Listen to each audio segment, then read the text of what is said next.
dentro da minha pesquisa, que é artes visuais, inteligência artificial em geral, eu tenho muito interesse em sistemas também de avaliação das imagens, como se fosse, né, uma espécie de curadores digitais ou cibernéticos, como vocês acharem melhor. E realmente ainda achei curioso que tem um cara muito pioneiro da mídia computacional, que é o Max Benzi, que trabalhou muito com o Brasil. Ele era muito amigo do pessoal da poesia concreta, e fez alguma coisa de poesia concreta também nos anos 60, e fazia essa interlocução entre os irmãos Campos e tal, e a Alemanha. E ele tem uma formação matemática e ele propôs um sistema matemático para avaliar a qualidade estética das imagens, que, na verdade, era um pouco de deslumbramento cibernético, assim, com teoria da informação do Claude Shannon, que tinha sido lançado, divulgado assim, nos anos 50, né, no final dos anos 40, e isso, uma espécie de optimismo de achar que maneiras que se conseguiriam maneiras das máquinas terem um senso de julgamento estético. O próprio Nack, que trabalhou com ele, que era também outro pioneiro das artes computacionais, ele falou que tentou aplicar essas equações, são equações mesmo, para avaliar a qualidade de imagens, numa residência, que ele teve acesso a computadores no final dos anos 60, começo dos anos 70, e viu que era muito... não tinha um valor, né? Não tinha como construir uma estética a partir daquilo ali. E até fez uma observação que no máximo que ele conseguiria é criar um jogo de probabilidades, assim, de gerar infinitas imagens, com algumas com mais probabilidades, de ter mais qualidade estética do que outras, né? Mas, assim, fazendo um pulo já agora para as imagens artificiais e que começa com as GANs, né, 2014, que foi a invenção das redes adversativas generativas, que foram a primeira vez que, assim, que realmente teve resultado expressivo de geração de imagem com inteligência artificial, com captura de uma coerência de estilo né, sentido. E sempre teve essa questão, porque no momento que você usa o sistema de inteligência artificial, ele precisa de muitos dados de treinamento, vocês sabem, claro. E como a gente qual é a seleção que você faz desses dados, né? Qual é, e no caso dos sistemas visuais, como é que se escolhem as imagens que vão treinar os modelos? No caso das GANs, era mais, como eram monomodais, digamos assim, né? Só conseguiam ser treinadas. Bom, não é mais verdade, porque existem GANs multi-estilo, agora, mas no começo era a questão de achar imagens, um grupo grande de imagens com alguma coerência, né? Impressionistas, pinturas do Van Gogh, faces humanas, enfim, de achar um grupo suficiente um conjunto de imagens para treinamento que tivesse uma coerência e que pudesse treinar essas redes. Já com os modelos tipo de diffusion, né, especialmente o Stable Diffusion, que é o que dá realmente para trabalhar, porque ele é aberto, né, e a gente pode ter acesso aos dados de treinamento, aos datasets e tudo. O problema fica um pouco diferente, porque a ideia dele é que pode ser treinado em tudo, né? Em todas as imagens que tem no mundo. Então, como é que a gente vai selecionar quais, né, imagens que tem no mundo? O interessante é que o Stable Diffusion foi desenvolvido ao mesmo tempo, ou graças ao Lion, que o Lion é um conjunto é uma coleção, um dataset, que é muito interessante, feito por amadores, feito por robistas, não é uma empresa que faz, são aficionados da inteligência artificial que falaram como é que a gente consegue fazer uma coleção gigantesca de imagens para treinamento de inteligência artificial. E eles fizeram mesmo assim, um esquema meio caseiro, que depois foi se profissionalizando, e coletaram esse Lion 5B, que foram 5 bilhões de imagens baixadas, crawleadas, né, scraped, né, da internet, usando o Common Crawler, que também é usado pelo Internet Archive. Então, eles coletaram esse dataset gigantesco que o importante dele era que não só coletavam as imagens, mas sim as captions, né? A informação sobre a imagem que via junto com o texto. Com isso, você pode treinar o modelo com text image pairs e ter uma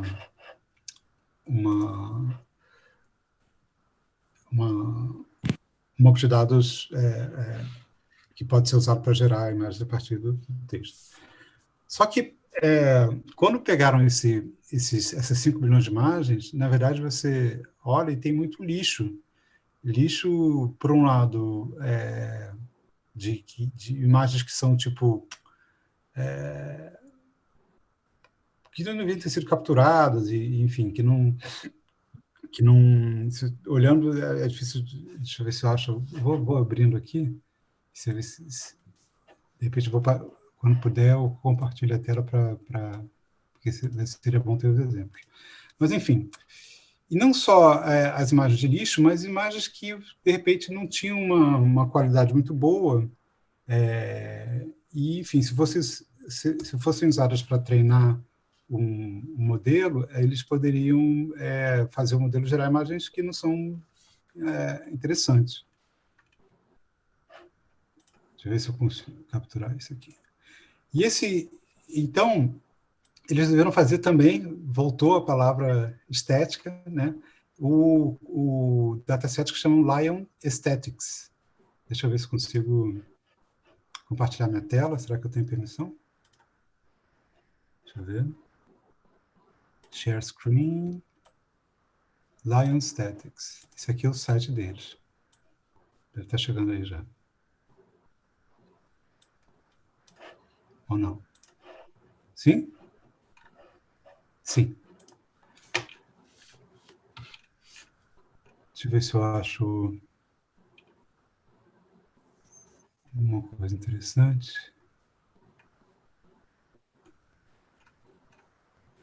Que é os exemplos de imagens que são descartadas e imagens que são aceitas.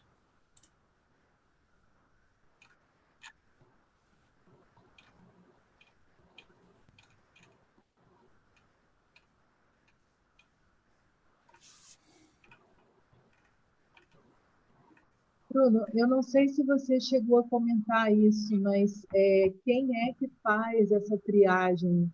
Né? É o próprio algoritmo? Pois é, isso aqui é interessante.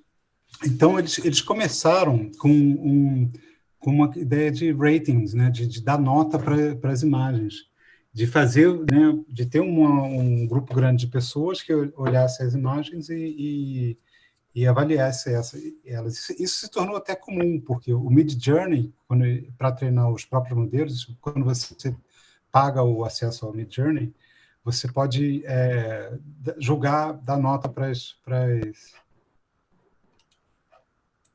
achei. Esse aqui são os subsets, por nota. Daqui a pouco vai começar a baixar. Um texto, uma capa de uma imagem. Isso aqui são as notas, as que tiveram média 1.5, média 1 e tal. Vou deixar descarregando aqui um pouco. Mas então, essas são imagens brutas ou são imagens produzidas pela IA? São imagens brutas. Não, esse aqui são imagens brutas julgadas pelo algoritmo, tá? Que chama o predictor. Mas a questão não é quem é que como é que você fez o predictor? Como é que você treinou o predictor? Né? E aí que vem, eles começaram com um outro amador, que é o John Pressman, que tinha um bot que ficava rodando no Discord. Eu não consegui ainda descobrir em qual servidor do Discord ele estava rolando, se era dentro do próprio Lion, ou se tinha um servidor do próprio Simulacra que não existe mais, que eu já procurei. Mas, enfim. E as pessoas que frequentavam esse canal do Discord podiam votar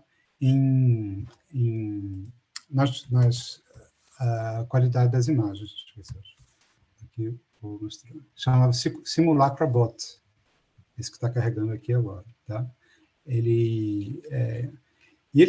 Então, ele foi criando esse banco de imagens, esse banco de notas de qualidade das imagens a partir dos votos que essas pessoas que frequentavam o canal davam.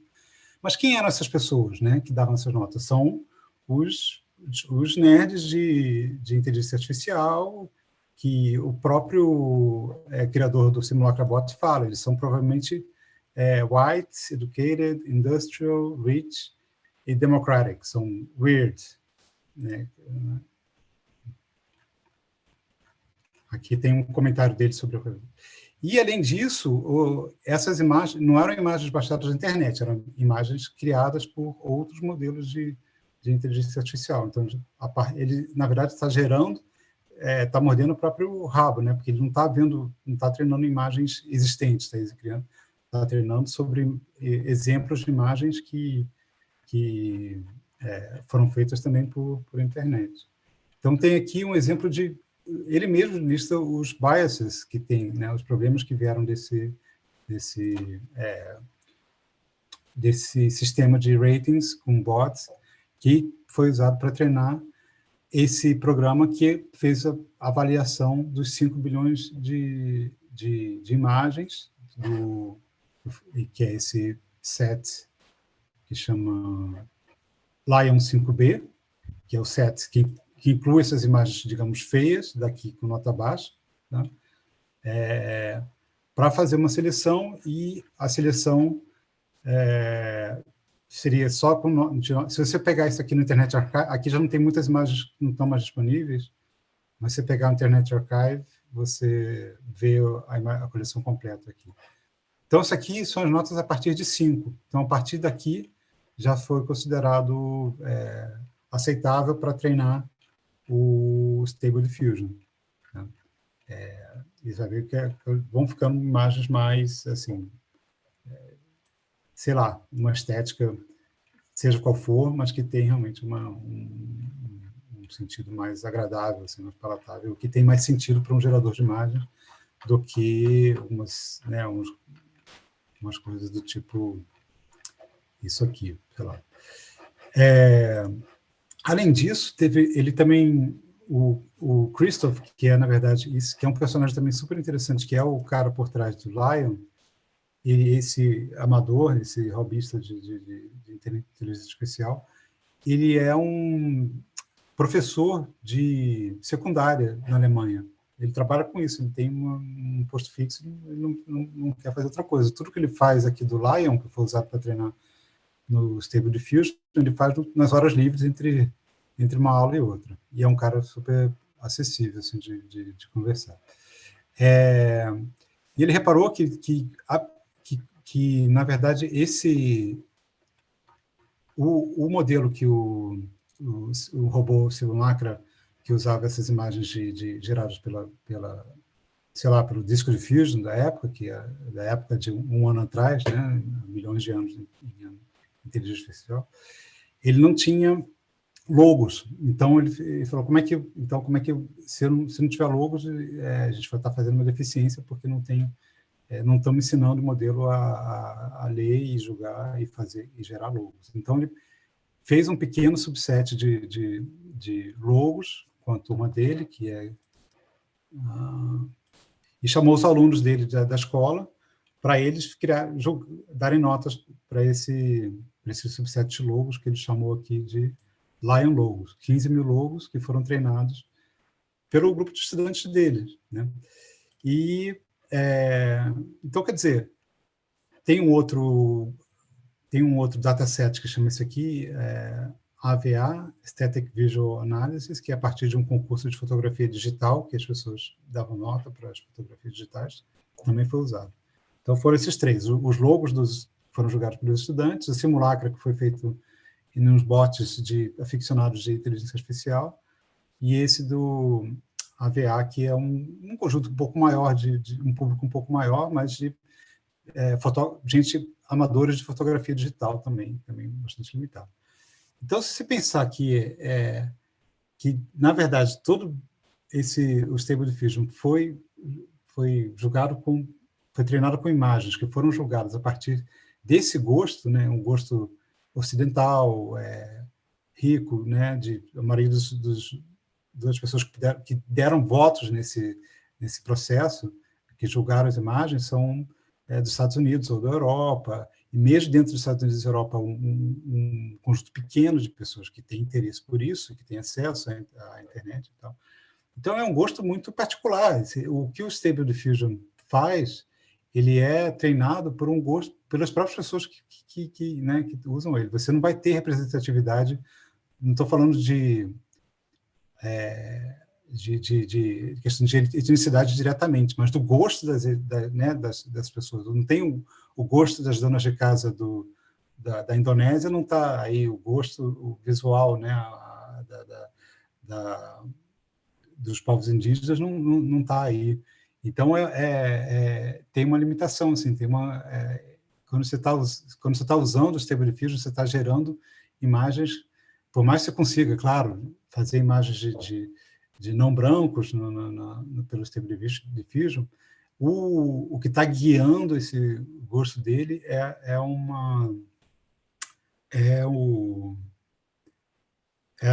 o gosto dessa pequena minoria que participou da votação. Enfim, esses sistemas de votação continuam rolando, né? Continuam existindo. Agora a Stability está trabalhando com um sistema de ratings que é mais acadêmico. Deixa eu ver se eu localizo aqui ele, que é um pessoal chamado Pick a Pick. Vou abrir aqui o site, e a princípio é de alguma universidade, não sei bem, mas que faz a mesma coisa. Quando você gera uma imagem aqui, você vai dar uma nota para ela, e essa nota vai ser usada para treinar a próxima versão do Stable Diffusion. Outro sistema que eles estão usando, mas que não está claro, que é o pessoal do Lion que está por trás, é também o Stable Horde, que é se você, por exemplo, quer gerar imagens com Stable Diffusion, mas você não tem um computador forte o suficiente para isso, tem um grupo de pessoas que tem computadores em casa com CPU, com GPU livre, que você pode entrar aqui e gerar imagens usando a capacidade de processamento que não está sendo usada na casa das pessoas para gerar imagens. E aí, dentro dessa interface, também tem uma opção de criar ratings, né? E aqui eu vou fazer uma pequena observação que quer dizer que esse Christopher é tão aberto que quando eu entrei no Discord para entrevistar ele, para tirar essas dúvidas, quem é que treinou isso e tal, ele falou: você não quer me ajudar a resolver esses problemas? E eu falei: claro. Então, agora eu estou ajudando a organizar os dados que estão saindo desse Stable Horde para tentar para criar um novo set. Mas a gente não resolveu o problema ainda, porque, na verdade, o problema que tem que ser resolvido é o Stable Horde, os votos têm que vir de culturas mais diversas, senão a gente vai ter uma cultura visual muito, muito restrita. Então, isso tem só algumas semanas que eu comecei a meter nisso, então, mas é um problema para realmente ser lidado quando terminar a tese. Agora estou naquela loucura de 2 meses antes de entregar a tese, não consigo prestar muita atenção em outras coisas. Então, era isso mais ou menos que eu tinha para mostrar do treinamento do Stable Diffusion. Não sei se vocês querem fazer alguma pergunta agora, eu posso também apresentar o paper rapidinho, mas acho que o paper também, ele fala por si, assim, ele já está fechadinho e tal, toca pontos importantes ali para a minha pesquisa, mas não toca nesse ponto da colonização da inteligência artificial visual, que acho que é o que interessa mais aqui no grupo. Obrigada, Bruno. Não, só eu acho que você pode tomar só uns minutinhos para falar do paper, porque que nem todo mundo viu. E assim, quando eu te falei que a gente pode escrever a respeito, é porque o Bruno, nesse paper, segundo eu entendi, ele traz o problema de você ter está iniciando uma cultura de imagens criada a partir da escrita, né, da linguagem. E aí isso traz algumas limitações. E, assim, dentro da minha, assim, do que eu entendo, isso também tem uma perspectiva decolonial, uma perspectiva biopolítica, só que é mais complexa, né? Porque é você pensar a estrutura da linguagem, as escolhas, né, das palavras na linguagem, como é que o algoritmo lê isso, enfim. Aí você pode, se você puder, dar um briefing, assim, tipo, uns 3 minutinhos, assim, para falar um pouco sobre isso. De fato, é um outro assunto, né? É, assim, um assunto correlacionado, mas é outro. E aí, só Sim. para quem não sabe. Deixa eu pegar o link aqui do texto, que eu já vou botar no chat. Está em pré-print, porque foi mandado para alguma conferência que não teve resposta ainda. Espero que não implique em eu ter publicado, porque é cada vez mais chato esse processo, né? Porque em 6 meses que você espera o artigo ser avaliado, já o mundo já virou de cabeça para baixo, né? Inteligência A pior artificial. revista, que às vezes demora 2 anos, às Anos, vezes, pois é. Isso que entrar. tá falando. É. Enfim. E vou abrir agora o texto para servir de colinha. Vou parar de compartilhar aqui, porque isso já não interessa. Na verdade, o meu argumento é que não é tanto que o fato de ser baseado em texto é limitador, mas é que ele até ao contrário, na verdade, o fato de ser baseado em texto finalmente incorpora uma poética da linguagem e com vários vantagens de ser linguagem para a arte generativa, né? Porque a arte generativa vai, é muito baseada, tem muita gente que faz trabalhos super bonitos em algoritmo, né, simbólico, de só manipular, né, um pouco de random, mas a partir do acaso você cria regras estilo Soul Lewitt, e essas regras são complexas ou interessantes o suficiente para criar uma imagem interessante. Sempre tratando, no meu foco é sempre na imagem, né? Tem que falar de outras coisas. A rede neuronal, não. A rede neural, ela não está baseada em simbolismo, em manipulação de variáveis e tudo. Por mais que ela seja guardada, né, de maneira simbólica, lá tem as tabelas com todos os pesos o funcionamento dela não é assim, né? Tanto que é muito difícil você prever o funcionamento de uma rede neural, porque a pesquisa, né, e desenvolvimento é feita por tentativa e erro. Vamos mudar a função aqui do rated né, de objetivo, né, e ver o que acontece. Vamos mudar a backpropagation, vamos ver o que acontece. E aí a gente vê os resultados. Então,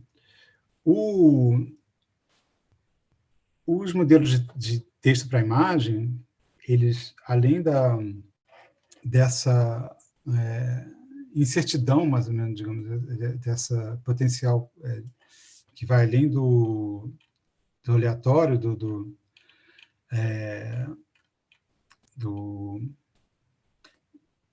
da arte generativa baseada em algoritmos, que seria a inteligência artificial simbólica, né, e não subsimbólica, que é essa, ela incorpora a poética da linguagem, porque quando você tem que trabalhar você quer trabalhar com metáforas, ou você quer trabalhar com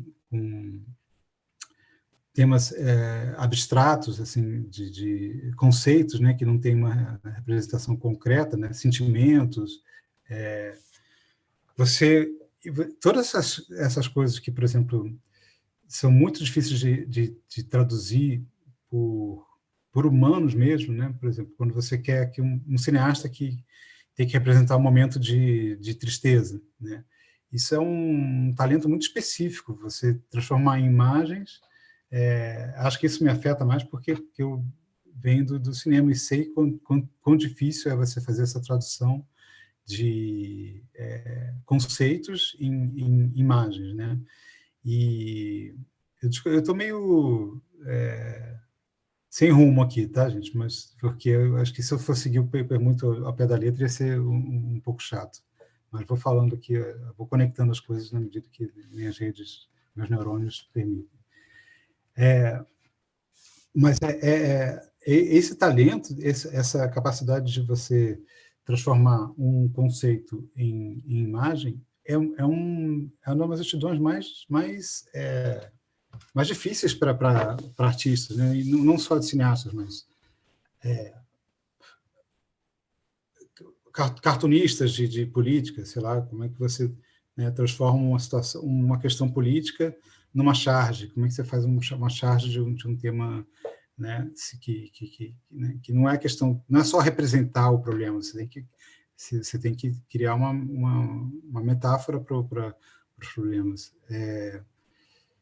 Até publicitários também, como é que eu vou criar que imagens que eu posso, né, usar para representar um sentimento que anime as pessoas a comprarem qualquer coisa. Enfim, é uma questão difícil. E parece e é isso que eu tento entender, e acho que não vou entender agora, a criação dessas máquinas que transformam texto em imagem, elas banalizam essa questão, porque qualquer coisa que você botar vai sair uma imagem, e aí fica para nós a função de procurar entender, nós pesquisadores, assim, qual o sentido dessa tradução, né? E eu faço um pouco esse trabalho na minha tese. Muito pouco, porque o certo seria fazer uma pesquisa quantitativa, que pudesse, né, botar uma quantidade grande de exemplos e mecanicamente avaliar, que já seria outro problema também, mas, enfim, o resultado. Mas, saber, quando eu coloco uma árvore triste, o que o Stable Diffusion vai me dar? Ele realmente me dá elementos ao redor que tem a ver com tristeza, sabe?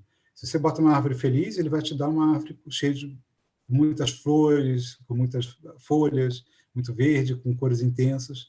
Se você bota uma árvore triste, ela vai estar isolada no meio de mais ninguém, né? Falando de solidão, vai estar sem folhas, falando de morte, vai estar em tons de cinza, sem cor. Então, os modelos capturam de alguma maneira, né? Claro, a partir de todos os exemplos de triste e feliz que existem, que foram usados para treinar, eles capturam essas sensações e as traduzem, né? Então, metáforas, né? Por exemplo, se eu falo os dentes da montanha atravessavam as nuvens, você podia até esperar que você pedir os dentes da montanha atravessando as nuvens para o Stable Diffusion e ele fizesse realmente, literalmente, dentes, mas ele não faz, ele entende que é uma metáfora e mostra picos com formatos de dentes, mas que são picos, não são, né, não tem formato orgânico de dentes no meio das nuvens. Então, realmente ela entende a metáfora. Tem uma citação muito famosa do Humberto Eco, dos anos 80, que fala que os computadores não podem fazer metáforas. É verdade que eles não podem criar metáforas, mas eles podem aprender as metáforas, né? Se você pedir para o chat GPT para fazer uma analogia, ele vai fazer direitinho. E a mesma coisa, então, com sensações abstratas, né? Tristeza, sentimentos e tal. Outro dispositivo poético da linguagem que passou a ter uma função na imagem a isotopia, né? Polissemia, as palavras que têm duplo sentido. Qual o sentido, quando você escreve banco, o Sebrifígio vai fazer um banco de praça ou vai fazer um banco, né, onde você vai botar dinheiro? E isso tudo permite um certo erro que é muito interessante para funções poéticas. Então, isso eu acho que, na verdade, não é uma deficiência, né? Não é uma limitação. Acho que a limitação, a minha conclusão é que a limitação continua a ser aquilo que não pode ser expressado em palavras, que é também uma citação famosa do Wittgenstein, né? Que muito tempo ele lidou com esse problema o artigo fala um pouco disso, desse giro linguístico, né, que seria essa aproximação da filosofia do princípio do século passado, final do século retrasado, que as pessoas, os filósofos passaram a dar atenção à linguagem como construidora de mundos, né, e o Wittgenstein ele faz um giro radical também entre entender a linguagem de maneira muito literal e depois ver que não era possível explicar o mundo usando a linguagem como uma aritmética assim do mundo, e termina com essa limitação. Quer dizer, a gente agora está limitado só pelo que não pode ser expresso em palavras. Isso é um resumo mesmo, meio solto do tema, e é bom falar, né, porque a gente ajuda a organizar os pensamentos, mas acho que eu toquei os pontos mais importantes que eu tentei falar nesse artigo. Quer dizer, eu falo também de questões de copyright e de como o Diffusion foi inventado, né, coisas de contexto mais das artes visuais e inteligência artificial, mas acho que o que eu queria realmente tratar é essa questão essa affordance, né, essas novas possibilidades desse diálogo entre linguagem e imagem, que sempre foi muito interessante e problemático, às vezes. Então, obrigada, Bruno. Vamos ver se o pessoal tem pergunta. Eu vou só fazer um comentário assim, em geral, quando você falou assim, de árvore triste, árvore alegre. Aí eu lembrei que também, quando eu estava na Europa, essa coisa das estações serem bem marcadas, né? Principalmente para quem está mais no norte, né? Então, você tem... e no Brasil a gente não tem isso, então é como se as árvores estivessem sempre alegres e não necessariamente, né? Porque aí tem toda uma discussão, né? E a Tânia, que é médica, psiquiatra, está aqui, né? A gente sabe, faz pesquisa sobre depressão, impactos da internet, e a gente sabe que às vezes as pessoas estão deprimidas e parece que está tudo bem, né? Parece que tem toda uma rede, não sei o quê. E, e aí, pensando nesses estereótipos, esse é o link, né? O catedrático, o professor Virgílio, ele já fez cooperação com alguns alunos com artigos falando sobre essa questão dos estereótipos em diversos contextos, e um colega aqui da cátedra de educação, quando eu fui mostrar os primeiros resultados que eu fiz com um appzinho do Android, Green, né, que é inteligência artificial também.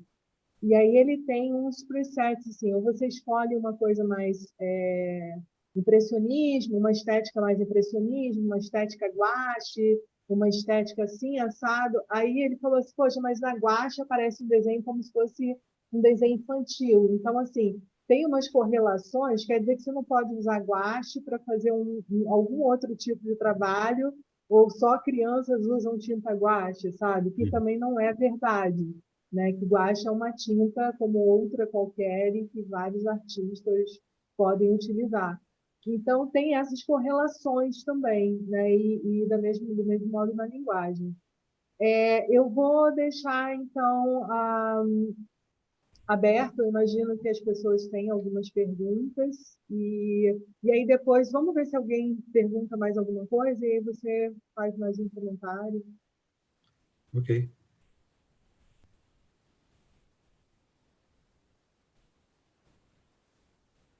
Bom, Leandro, né?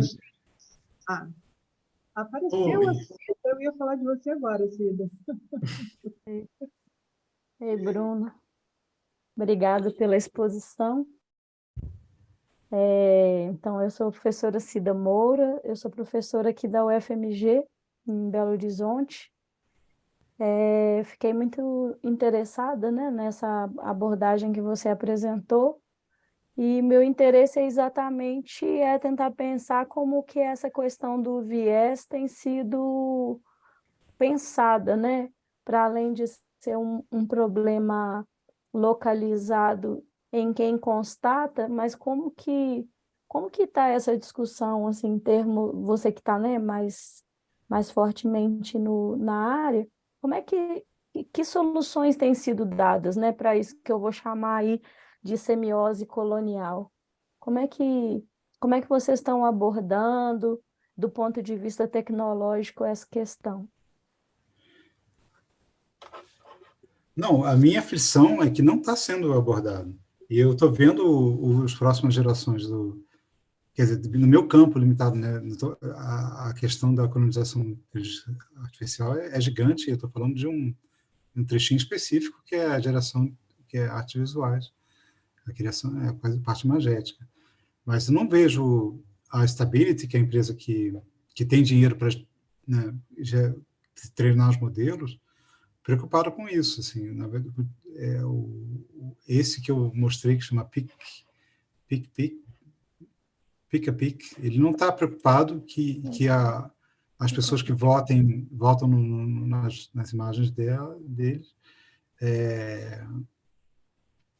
sejam mais diversas, sejam de outros países, continentes, comunidades, sabe? Acho que vai continuar, os problemas vão continuar se repetindo. A gente não sabe se eles têm algum cuidado, por exemplo. Tá, eles vão votar em imagens, que já é estranho, mas é uma questão de automação. Eles são as imagens em que eles votam também foram geradas para o sistema artificial, para os sistemas de inteligência artificial. E com que critério elas são geradas, sabe? Porque será que essas imagens que são mostradas são representativas, são diversas, tem pessoas, né, de origens diferentes, não são só brancos e tal. Então, Porque, assim, a questão continua. eu acho que a gente começa pela própria noção de gosto, né? O que é que a gente está chamando de gosto? Isso, é essa a questão. Ele está sendo treinado num gosto muito particular que não é. Enfim, e eu gostaria de. Como o Lion não é uma empresa, é um coletivo, e eles são muito abertos à participação, eu quero contribuir para melhorar isso, mas por mais que o Lion gere um conjunto de imagens que seja mais diverso, mais justo, ninguém garante que o Stability, que é quem cria os modelos realmente de inteligência artificial, vai usar essas informações para treinar os modelos deles. Sabe? Beleza, obrigada. Eu sigo aqui nas É, indagações, vou ler seu artigo que eu não tive oportunidade de ler, vou ler e a gente segue se falando. Obrigada. beleza. A Cida também é cineasta, Bruno. Ah, Não, quando você começou a falar, mas isso é uma coisa que talvez não tenha ficado claro, né? Que o Lion, né, que é o coletivo que te convidou para colaborar, ele usa a base do OpenAI, o Stable Diffusion, ele usa toda essa base. Então, eles mesmos estão construindo essa crítica que você falou de weird, né? Weird em inglês quer dizer esquisito, né? Mas é, e aí eles fizeram essa sigla com weird, white, né? Branco, R, educated, hã? white, educated, industrial, rich e Educado, democratic. Educado, rico industrial, e é, democrático, quer dizer, que não vem de industrial, rico e ditaduras. democrático. Então, assim, eles já estão construindo essa crítica, mas o que você acabou de dizer é que, apesar de existir um pouco essa noção, né, de que tem um bias, sim, não tem nenhuma solução e nem... Eu acredito que também não tenham como, assim, como sanar de uma maneira. A gente sabe, na arquitetura, em diversas áreas, sempre soluções assim mais responsáveis E, enfim, elas custam muito caro e aí não vale a pena para o sistema. Se o sistema colocar, né, se todo esse sistema colocar na ponta do lápis algumas responsabilidades que deveria ter na indústria, por exemplo, a conta não fecha, né? Aí os desenvolvimentos que querem fazer não fariam, que é aquela história que a gente viu também do Quênia, né? Que usaram trabalhadores com menos de $2 por mês, né? Não, por hora, Sim, né? Menos de $2 por OpenAI. hora, É, para treinar o chat GPT, mas ao mesmo é, tempo, assim, tendo que lidar com conteúdos perturbadores, né? E é. isso não vai na ponta de lápis que tipo, as pessoas estão sendo expostas a conteúdos que fazem mal para a saúde mental delas, para o equilíbrio delas, para o bem-estar delas, e elas continuam ganhando muito pouco para fazer isso. Olha só, o Leandro tem um comentário super curioso para ele fazer, falando que o Bourdieu tem um debate muito interessante sobre a construção Isso, social do gosto. Eu queria muito isso. ouvir isso. Alguém Nesse momento de levantou a mão escritura. mais, além da a professora Tânia, levantou a mão, o Leandro quer falar, tem mais alguém que eu acho que a Luciana teve que sair? Não, É. Luciana está aí. Não, a Tá Luciana na está área. aí. Então, Eu tô... alguém levantou a mão. Tânia e depois o Leandro, pode ser?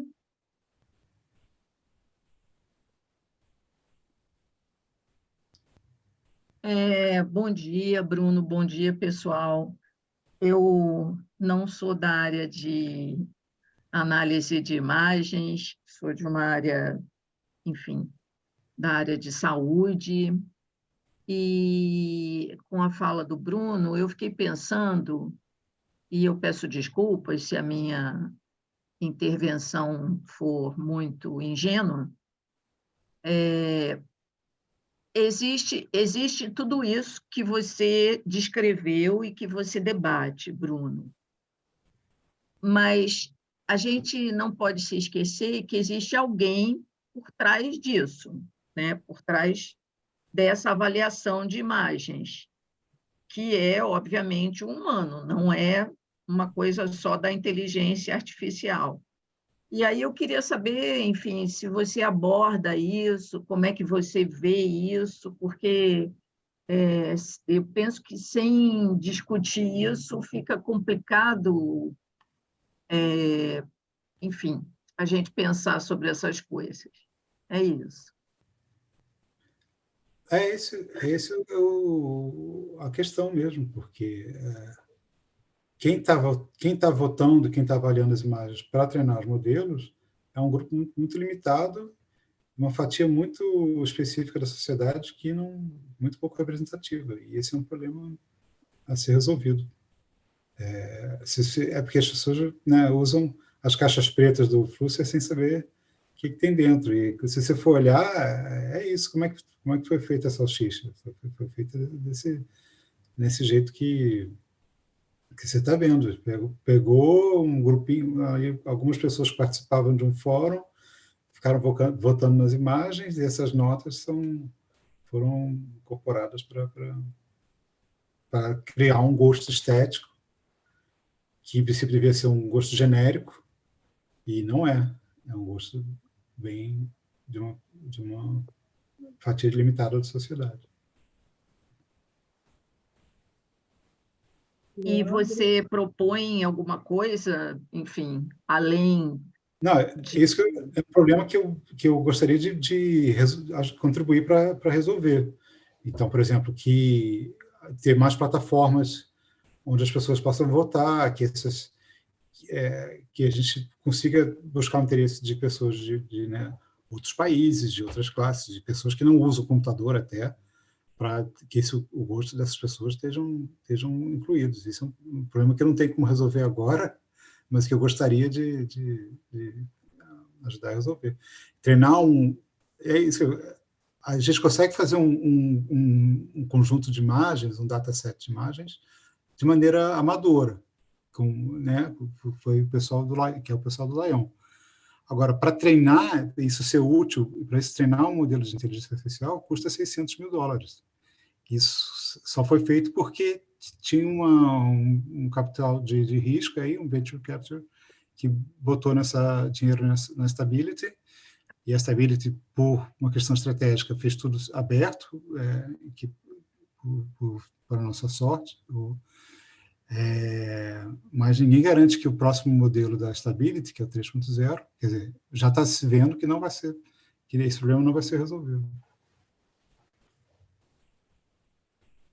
Legal. Gente, eu vou só fazer a propaganda do projeto Decolonizar, que reúne pesquisadores, porque justamente assim, é um trabalho de formiguinha para pensar isso. Porque, por exemplo, eu estava pensando outro dia, ao invés de expor as pessoas a imagens ruins da internet, como o ChatGPT e essas empresas fizeram para elas selecionarem conteúdos da internet, o que eu penso é gerar conteúdos que respondam o imaginário das pessoas, assim, em diversos contextos, né? Enfim, crescer como banco de dados e tal, mas, assim, são propostas que eu acho que pesquisadores devem se envolver em propostas, mesmo que sejam ousadas, né? Enfim, as coisas começam desse jeito. O Leandro vai fazer um comentário, inclusive, sobre o Bourdieu, que a gente ama. Sinto frustrar vocês, mas era só um comentário breve em relação ao Bourdieu. Não, queremos referências. Não, referência até posso dar, com mas página, só isso. Com página e edição. Não, mas enfim. Primeiro, bom dia aí a todos e a todas. Obrigado, Bruno. Assim, já parto de um lugar muito parecido com a Tânia, que eu sou um leigo sobre as questões estéticas, artísticas, generativas, etc. Não tenho conhecimento nem acumulado nenhum sobre. Então, eu queria fazer uma pergunta muito primordial e depois eu posso falar rapidamente do Bourdieu. Está no Distinção, que é um livro muito tradicional dele, muito famoso, né? Ele define gosto lá, porque ele está pensando em discutir o bom gosto, o que é o bom gosto, né? O que é que está presente nas elites, né? Nas classes privilegiadas, de pensar o bom gosto de um vinho, o bom gosto de... Enfim, daí ele vai tentar reconstruir a trajetória disso na França, né? Então, que quer queira que não, é um paradigma de bom gosto para a modernidade, né? O bom gosto francês. Então, ele reconstrói isso, trazendo todo o conceitual, ferramental dele, de capital simbólico, né? De capital cultural. Então, vale muito a pena, sim, né? Mas, assim, só me vem na cabeça, como você trouxe essa questão do lugar dessas pessoas que definem, ou pelo menos classificam essas artes, tem um lugar de gosto, né, bem definido, seria legal. Seria talvez uma porta de entrada interessante. Sobre o Bourdieu, é só isso que eu consigo te dizer, né?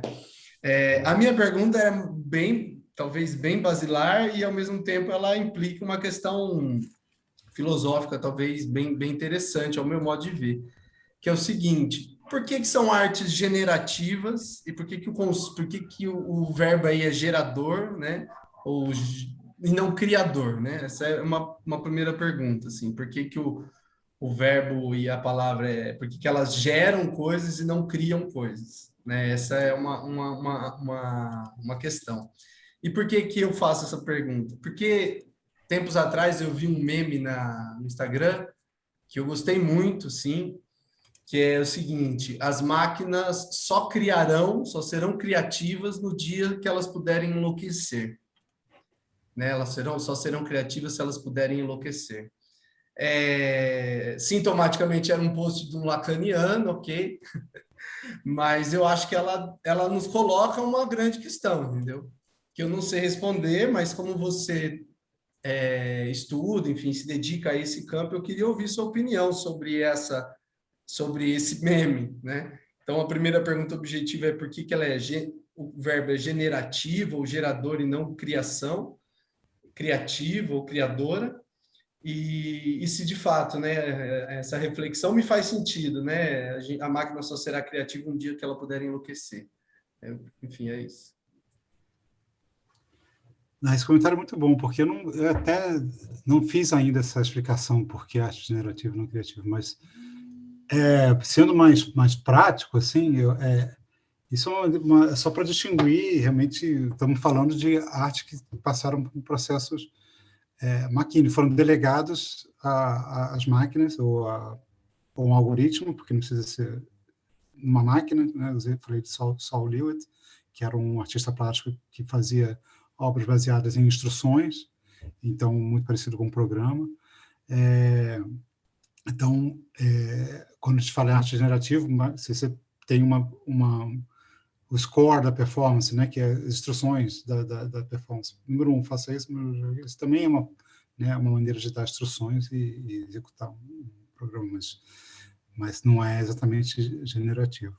Então, acho que generativo está sendo usado aí já como uma maneira de dizer arte feita por máquinas, mas é uma distinção que tem que ser mais esmiuçada, eu acho. Assim, e acho que tem razão aí em questionar esse termo. Porque e aí, né, claro, ou seja, emendando bem na segunda pergunta, o meu equivalente desse cara do lacaniano que falou que só vão criar quando enlouquecer, para mim, só vão criar quando vão desobedecer, que é uma questão muito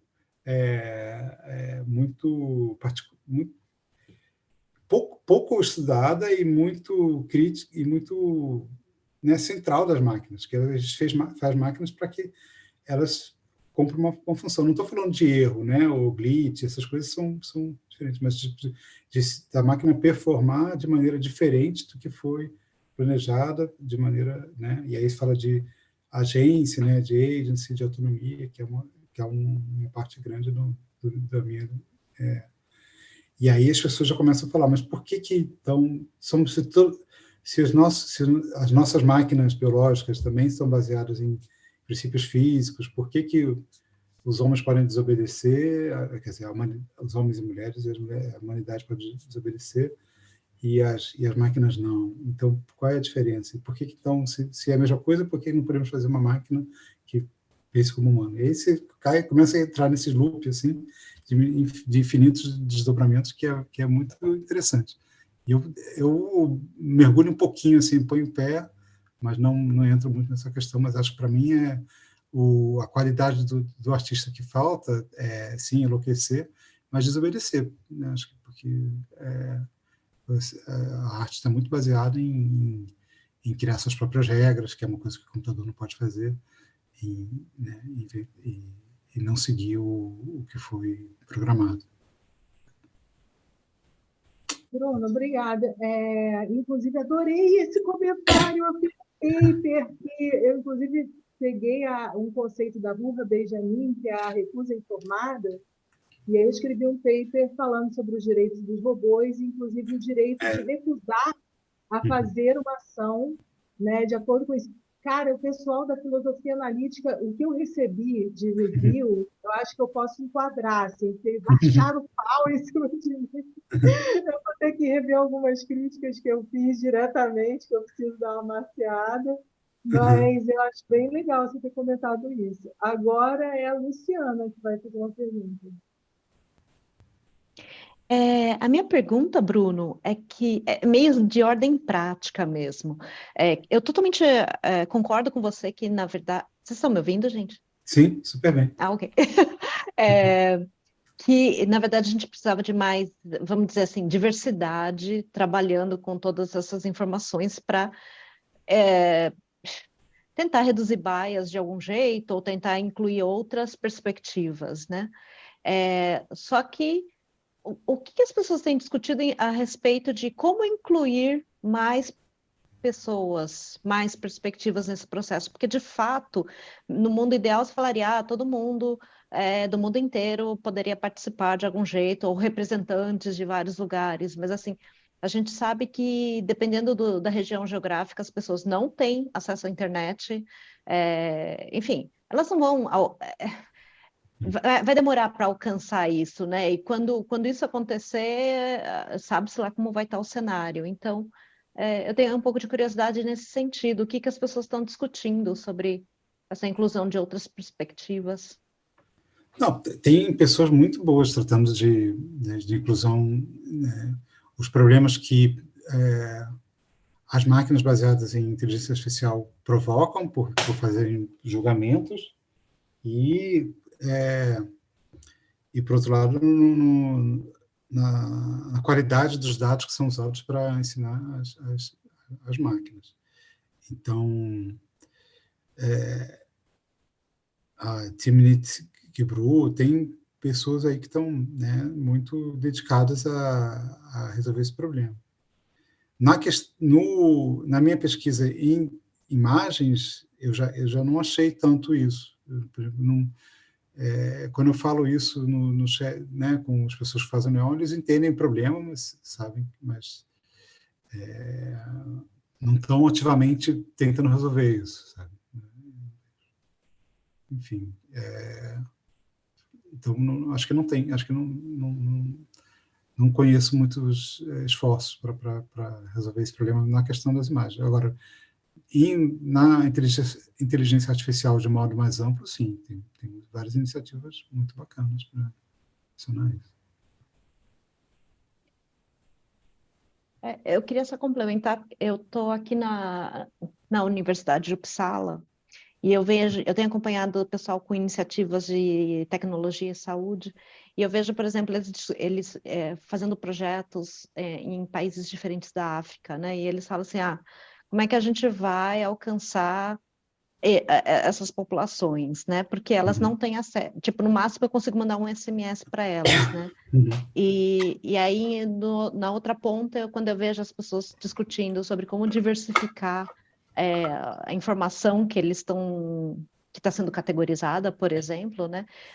Tudo que eu vejo parece que vem dos países mais ricos, né? Mesmo quando eu vejo discussões tipo Design Justice, por exemplo, a autora, a Sasha Constanza Schock, fala, eu estou aqui nos Estados Unidos, né?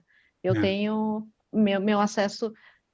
assim, mesmo que ela mencione, eu sei que tem outras coisas sendo feitas, a impressão que sempre dá é uma coisa super secundária, que ninguém sabe direito o que está acontecendo. É verdade. Também a gente às vezes foca muito no problema, né? Acho que isso é uma questão acadêmica também. Muito bom de apontar ali, olha, isso aí está errado, na hora de propor solução, não é tão fácil.